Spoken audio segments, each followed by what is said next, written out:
Paz e misericórdia da parte de nosso Senhor Jesus Cristo. Bem-vindo a você que nos acompanha para mais uma Escola Bíblica Dominical. Estaremos comentando a lição de número 4 desse terceiro trimestre de 2023. Quando a criatura vale mais que o Criador? Quando a criatura vale mais que o Criador? Este é o ponto-chave da nossa lição. O centro dela é o antropocentrismo. Bastante interessante o assunto desta lição, assim como todas as outras. A verdade prática da nossa lição, ela vai dizer: exaltação da criatura acima do Criador é a usurpação da glória divina pela mentira e vaidade humanas. Então, a mentira e a vaidade humana, elas usurpam a glória divina, tentam usurpar a glória divina. E o texto da nossa lição está baseado em Romanos, capítulo 1, versículos 18 ao 25. Capítulo 1, versículo 18 ao 25, onde vai tratar aqui da degradação moral dos últimos dias. Esses últimos dias que estamos nós nele. Porque do céu se manifesta a ira de Deus sobre a impiedade e injustiça dos homens, que detêm a verdade em injustiça. Veja bem que a impiedade e a injustiça dos homens procura deturpar a verdade de Deus e também a justiça de Deus.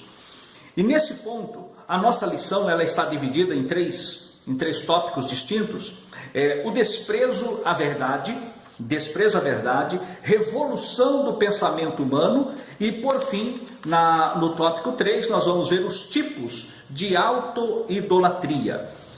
E dentro desse ponto, nós queremos mostrar o desprezo à verdade. Estamos vivendo uma situação, como estudamos no ano passado, o momento da pós-verdade. E um teólogo, um pensador dinamarquês, ele fala acerca do pós-cristianismo. E é o que nós estamos a viver.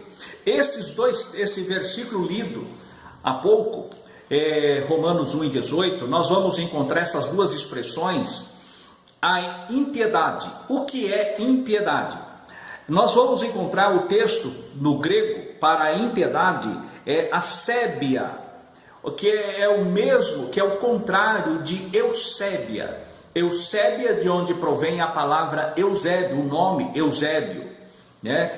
Eusébio que está falando face, de frente para Deus. E ao passo que a Sébia é o mesmo que está de costas, virados contra Deus. E neste caso, esta é a expressão, a impiedade dos homens, os homens de costas para Deus.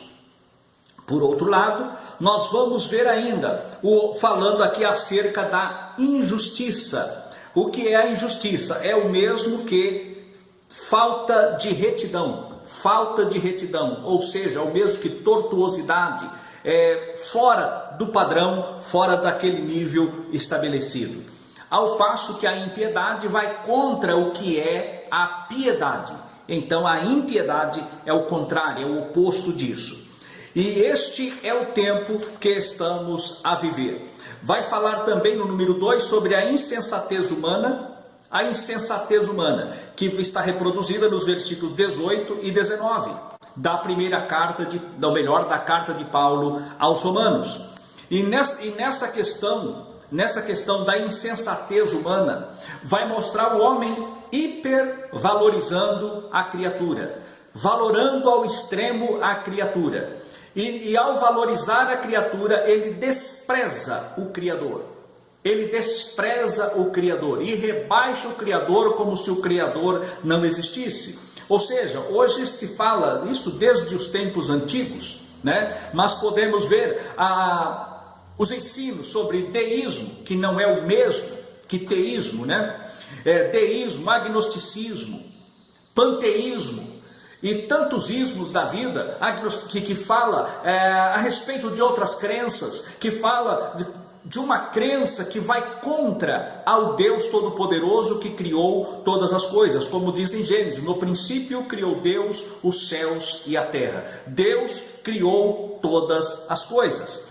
E ao falar de teísmo, que é a nossa base, que cremos, né? Mas temos dentro do teísmo o chamado teísmo aberto. O teísmo aberto é que tira a soberania de Deus, um Deus que é onisciente. Então, o teísmo aberto vem tirar, vem questionar, vem fraudar este atributo exclusivo de Deus, incomunicável, um Deus onisciente, a onisciência de Deus, como se Deus fosse frustrado, como se Deus pudesse ser frustrado.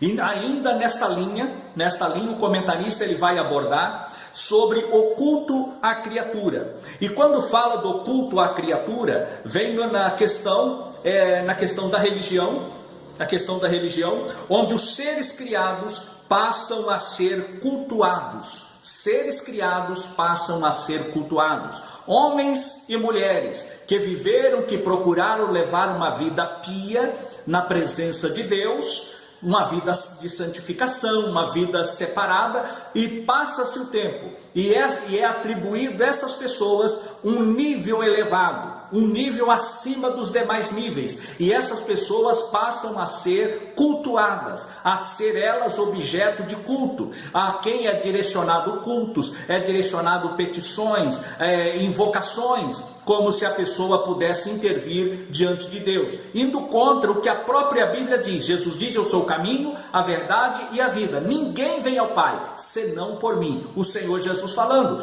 Paulo escrevendo a Timóteo: porque há um só mediador entre Deus e os homens, Jesus Cristo, homem. Quando o homem procura outra pessoa, por mais santa, por mais vida casta e pia que essa pessoa possa ter tido, jamais será ela uma intercessora, uma intermediadora entre aquele que a invoca e o Deus soberano que a pessoa almeja alcançar. Isto é a idolatria no meio religioso, o culto, né? A cultura. Isso nós vamos ver a questão da idolatria mais adiante no curso aqui do nosso comentário. Na questão da ciência, nós vamos ver a matéria colocada acima de Deus. A matéria sendo colocada acima de Deus. E vemos na questão da sociedade, artistas, atletas, políticos ou líderes, colocado também numa posição de supremo. E aqui, nesse ponto, nós vamos ver que esta questão da idolatria de pessoas, essa idolatria de pessoas é algo que já está enraizado no meio cristão, no meio evangélico, no meio da igreja evangélica no Brasil. Não quero eu falar de outros locais, não quero eu falar da igreja da Europa, não quero eu falar da igreja da América do Norte, mas vamos falar aqui do nosso povo, da nossa terra, aqui o Brasil. Nós já estamos vivendo isso, onde as pessoas estão idolatrando pessoas. Este é um ponto. Aí nós vamos, no nosso comentarista, ele vai falar da revolução do pensamento. Esta revolução do pensamento, ela começa, é um ponto bastante comentado e será rebatido várias vezes no curso desse trimestre. A renascença, o período do renascentismo, o humanismo e o iluminismo, que é comentado no tópico 2. Aqui nós vamos falar de um ponto, nós vamos gastar um pouco mais de tempo nessa questão. O renascentismo culminou com a reforma protestante, foi algo bom, mas por outro lado, quando nós falamos do humanismo, o que foi o humanismo? O humanismo desde o século XV, ele começou então a buscar o conhecimento das culturas, da história antiga, para descaracterizarem a palavra de Deus. Mas nesse mesmo tempo, Deus trabalhou para que o homem pudesse criar, inventar a imprensa. E a Bíblia foi impressa, a Bíblia foi divulgada em todos os quadrantes da terra. A Bíblia chegou, a palavra de Deus chegou, traduzida para a língua do povo. E o povo então tiveram acesso à palavra de Deus, com a invenção da imprensa, ainda no século XV. E já no século XVI houve então a reforma protestante, houve esses grandes movimentos e depois veio o movimento Santidade, encabeçado por John Wesley, e assim a obra de Deus floresceu, o evangelismo alcançou o mundo. E neste período nós podemos dizer que acontece também a criação da escola dominical no dia 20 de julho de 1780, onde Robert Hakes, eles em Gloucester, na Inglaterra, eles criaram então a escola dominical para atender as crianças. E hoje nós podemos ver que estamos há 243 anos da criação da escola dominical. Já no Brasil, nós vemos aqui no dia 20 de agosto de 1855, Robert Calley e Sarah Calley, elas aqui no Brasil iniciaram a escola bíblica dominical. É onde tem chegado até os nossos dias. Porém, o que nós queremos ver, que nesta fase do iluminismo, foi a revolução do pensamento, onde o homem começou a questionar e começou a trazer ideias novas. Por exemplo, eu já citei na lição passada que Roberto Bobbio, ao falar sobre os direitos humanos, fala das 3 gerações dos direitos humanos, a primeira, a segunda e a terceira geração dos direitos humanos: liberdade, igualdade e fraternidade. No entanto, esta é a visão filosófica, política do homem. No entanto, a Bíblia Sagrada, ela já traz os direitos humanos desde o Deuteronômio. Lá em Deuteronômio, no capítulo 20, nós vamos encontrar ali as leis da guerra. Ali já era um ensinamento acerca em preservar a família como um princípio doutrinário. Ali nós vamos encontrar nos versículos, no Deuteronômio capítulo 20, versículos 5, 6 e 7 de Deuteronômio. Nós vamos ler, eu quero fazer menção desses 3 versículos.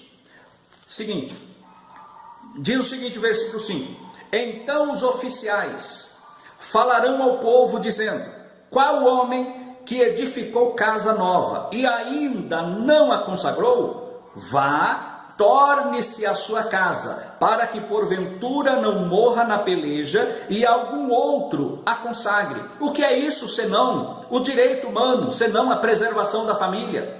Nós vamos ainda no versículo 6. Qual é o homem que plantou uma vinha e ainda não a desfrutou? Vá, torne-se a sua casa, para que porventura não morra na peleja e algum outro a desfrute. Plantou uma vinha, não comeu ainda da vinha que plantou, volte, não vá para a guerra, vai cuidar da sua plantação, vai consagrar, vai comer da sua vinha, para depois ir para a guerra. Isso é o cuidado que Deus tinha para com seus filhos, para com os filhos de Israel.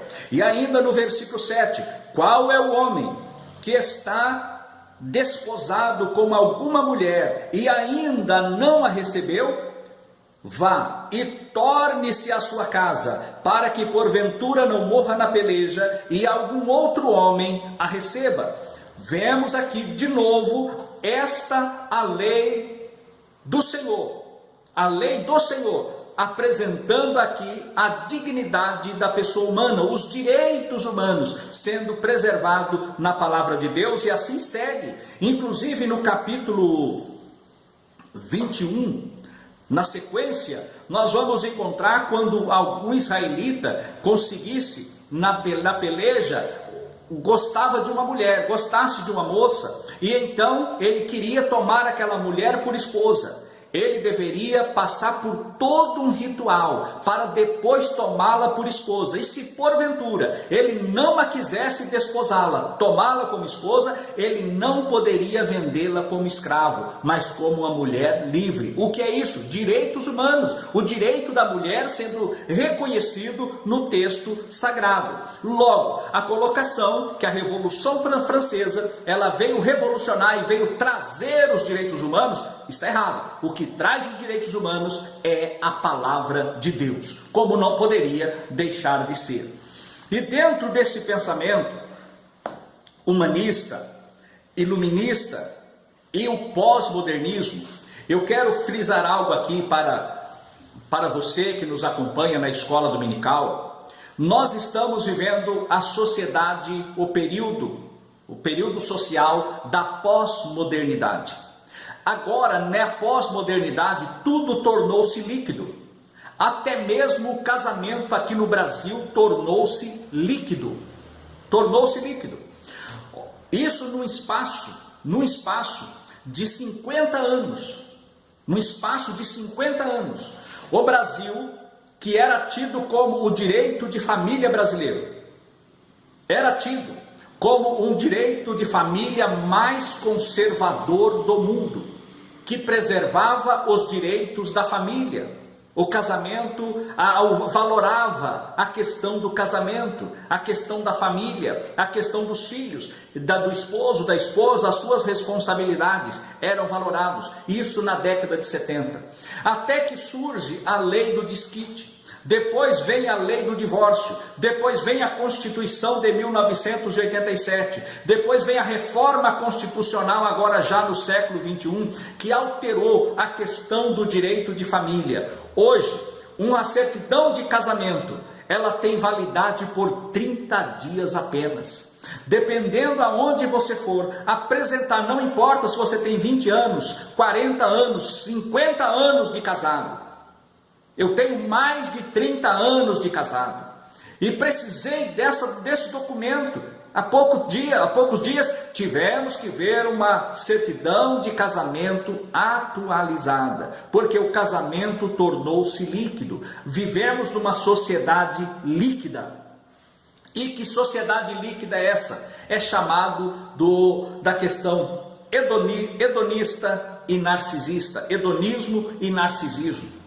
Nós sabemos que o hedonismo, que primeiro quero falar aqui, apenas uma colocação, não quero gastar tempo nisso.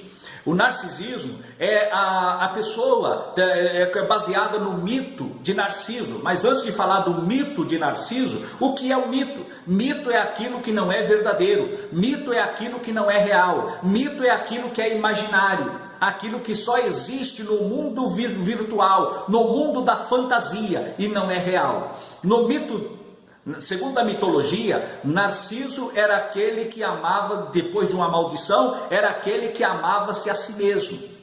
E ele, ao olhar para um rio, ele vê a sua imagem no rio e se apaixona por si mesmo.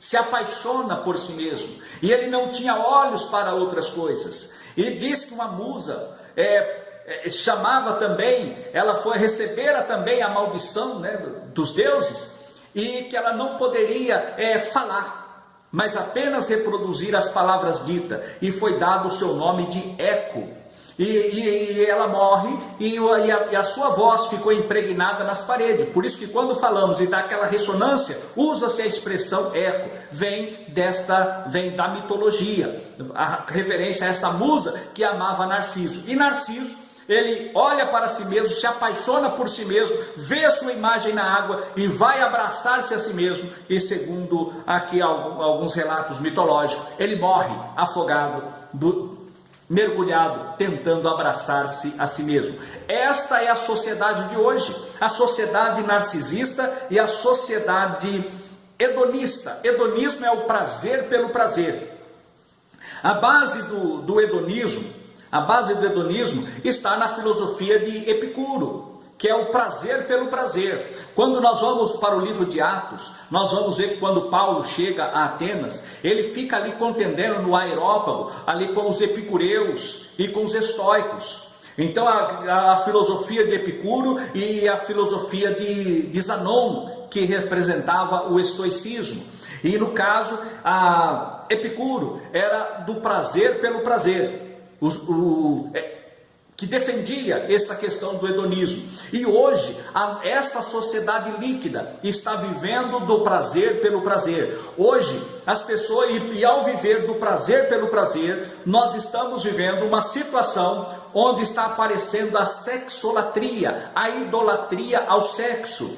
Grandes ensinadores do direito sobre a família na Bíblia Sagrada, da família cristã, o lar cristão. Quantos ensinamentos nós ouvimos com o mestre de saudosa memória, pastor Antônio Gilberto, o mestre pastor Antônio Gilberto, quanto ele ensinou sobre família, quantos as pessoas começaram a ensinar sobre família, trazendo ensinamento, bom relacionamento, homem e mulher, mulher e homem, pais com os filhos, filhos para com os pais e para com os irmãos. Então este ensinamento sólido, esse ensinamento consubstanciado na palavra de Deus foi esquecido. E hoje, quando vai se fazer encontro de casais, é encontro hedonista, o prazer pelo prazer, onde as pessoas estão enamorando a si mesmo, cultuando o próprio corpo, e onde o corpo é colocado numa situação acima do que Deus determinou. E nós estamos vendo hoje uma aula de sexo. Quando vai para os encontros de casais, não é outra coisa senão uma aula de sexo. Já existem igrejas que trazem esses nomes, que é uma afronta, é uma abominação, é uma blasfêmia à palavra de Deus, ao Espírito Santo, a este nome de cristãos, é uma blasfêmia, que essas pessoas estão escandalizando o Evangelho de Jesus Cristo, trazendo essas aberrações, usando púlpitos e trazendo aberrações como se fosse um grande ensinamento. Na verdade, o que nós estamos vendo hoje, o chamado, dentro dessa filosofia hedonista, nós temos o hedonismo estético, temos o hedonismo axiológico, e temos o hedonismo psicológico. O hedonismo psicológico é onde está baseado a cultura coaching. Com respeito aos que fazem coach, aos que ensinam, é necessário ter as pessoas que ensinam, que orientam, tudo bem, mas tem um detalhe aqui que nós não podemos esquecer. É o chamado hedonismo psicológico. Hedonismo psicológico, que há muitos lugares que o alvo é apenas defraudar, o alvo é apenas ter a resposta buscada e nada mais. E dentro dessa questão, para concluir a nossa lição, nós vamos para os tipos de idolatria. A idolatria à autoimagem, a idolatria do coração e a idolatria sexual, como nós já falamos há pouco. A idolatria da autoimagem está ligada ao narcisismo. A idolatria, a pessoa ela se coloca, ela se projeta como se ela fosse um verdadeiro Deus. Ela se projeta, ela olha para o espelho e ela fica se auto-admirando no espelho e querendo ela ser observada por todos. E quando ela está no meio do povo, ela fica preocupada com a imagem que as pessoas terão dela. Então isto é uma verdadeira idolatria à autoimagem. A autoimagem. Cuidar do corpo é uma coisa, você fazer educação, exercício físico, se preparar, manter a sua atividade física, isso é saudável, isso faz bem para a nossa saúde, isso faz bem para o nosso físico. Porém, nós não podemos colocar isso a um nível acima do devido. Aí passa a ser a idolatria, passa a ser o narcisismo, que está ligado também ao hedonismo. E agora, a idolatria do coração. Quando fala da idolatria do coração, aí nós vamos, é algo que nós colocamos acima de Deus. Alguém dizer, Jesus é o meu ídolo, está errado. Jesus não é ídolo, Jesus é Deus. É Ele a quem devemos adorar. Ele é digno de adoração, de louvor, de glorificação. Então Ele não é ídolo. Ídolo é aquilo que você coloca no lugar de Jesus. Que às vezes a pessoa coloca o cantor, coloca o pregador, o ensinador, o pastor, o líder acima de Deus. Isso é idolatria. E quando falamos de idolatria, não estamos falando somente de quem não conhece a Deus, mas principalmente nós que temos a palavra de Deus. Não podemos ser levados pela idolatria, não podemos, mas temos que tomar esse devido cuidado. E ainda assim, esta idolatria do coração, há pessoas que ela tem idolatria por cargo, por posição, ela almeja algo que Deus não a chamou para isso, então ela tem algo impregnado dentro de si próprio. Há pessoas que idolatram o esposo, há esposo que idolatra a esposa, Há pais e mães que idolatram os filhos, transformam os filhos em verdadeiros ídolos. Isso é uma desgraça, é uma destruição emocional, psicológica a este que é colocado a um nível que jamais era para ser colocado. Amar e cuidar e preservar é uma coisa. Amar, cuidar, preservar é uma coisa. Cultuar é outra. Cultuar é outra. E a idolatria vai além do cuidado, vai além do zelo, vai além do amor. Ele passa a ser algo, uma obsessão que a pessoa faz em relação a outra pessoa. E isso culmina na idolatria sexual também. Nesta questão, quando fala da idolatria sexual, eu quero ler aqui o que diz o nosso comentarista. Fala da libertinagem, sensualidade, libertinagem, concupiscência.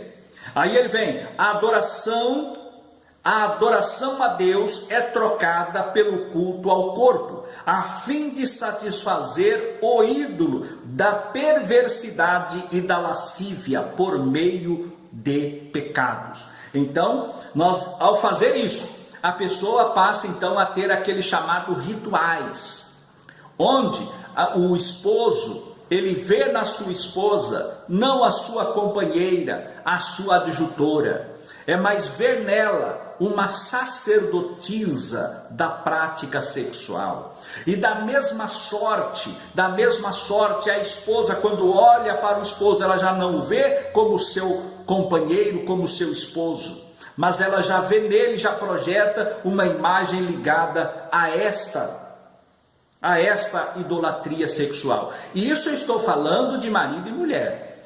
Porque o duro, quando isso migra para fora da família, que normalmente é isso que acontece. Migra para fora do relacionamento conjugal entre marido e mulher. E aí a coisa descamba para as piores ladeiras, para os piores abismos. Porque a Bíblia diz que um abismo chama outro abismo. E a palavra de Deus, ela vem justamente para segurar o homem, para mostrar ao homem a sua fragilidade. E a sua confiança deve estar na palavra, porque na palavra ela vai nos conduzir a Deus e vai nos impedir de pegar caminhos tortuosos, caminhos do desvio, caminhos que são discrepantes àquilo que é ensinado pela palavra de Deus. Para concluir, as consequências são a autoidolatria, a depravação moral, a decadência social e espiritual. Não obstante, a Escritura alerta que a ira divina permanece sobre os que são desobedientes à verdade divina. Hoje as pessoas procuram desconstruir a verdade divina, procuram desconstruir a verdade do Evangelho, procuram desconstruir com o liberalismo que começa no século XVIII, começa então no século XVIII, melhor século XIX, quando o liberalismo teológico ele começa a fluir e a entrar por caminhos estranhos.